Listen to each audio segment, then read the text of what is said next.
સુરેન્દ્રનગર જિલ્લાના વઢવાણ શહેરના વિશ્વકર્મા ટાઉનશીપમાં રહેતા ભરત પરમારે ફરિયાદ નોંધાવી હતી કે તેઓના ઘરમાં કોઈ તસ્કરોએ તાળા તોડી રોકડા રૂપિયા અને ઘરેણાંની ચોરી કરી હતી, જ્યારે વઢવાણ શહેરમાં અન્ય જગ્યાઓ પર પણ ઘરફોડ ચોરીના બનાવો બન્યા હતા।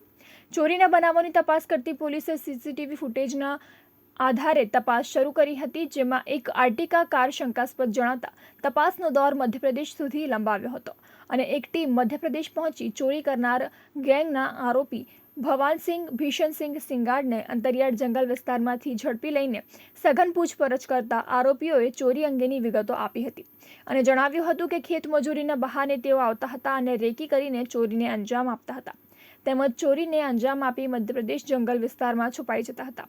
પોલીસે આરોપી પાસેથી ₹8,50,000નો મુદ્દામાલ જપ્ત કર્યો છે અને પોલીસે આરોપી ભવાનસિંહ સિંગાડની ધરપકડ કરી રિમાન્ડ મેળવી ઘરફોડ ગેંગના ફરાર આરોપીઓને ઝડપી પાડવા માટેના ચક્રો ગતિમાન કર્યા છે।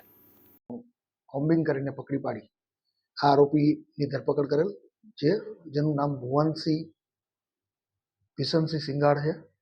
આ માણસ આજથી 8 તારીખે પોતાની અર્ટિગા ગાડી લઈને અન્ય 4 માણસો આરોપીઓ સાથે, જેમાં અનિલ કેરુભાઈ મોહણિયા, જીતન બશીરભાઈ અલ્લાવા, સુરેશ સદનભાઈ કનોજ તેમજ ગણપત, આ પાંચેય સમયે આવીને સુરેન્દ્રનગર જિલ્લા વિસ્તારમાં વઢવાણ પોલીસ સ્ટેશનની હદમાં ચોરીઓ કરેલી હતી।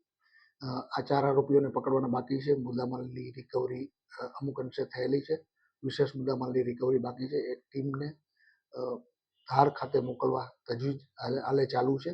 બાકીના આરોપીઓ પકડવા માટે તેમજ આ ગુનાના કામે ચોરીમાં ગયેલ મુદ્દામાલની રિકવરી માટે થઈને સઘન પ્રયાસો હાલે ચાલુ છે।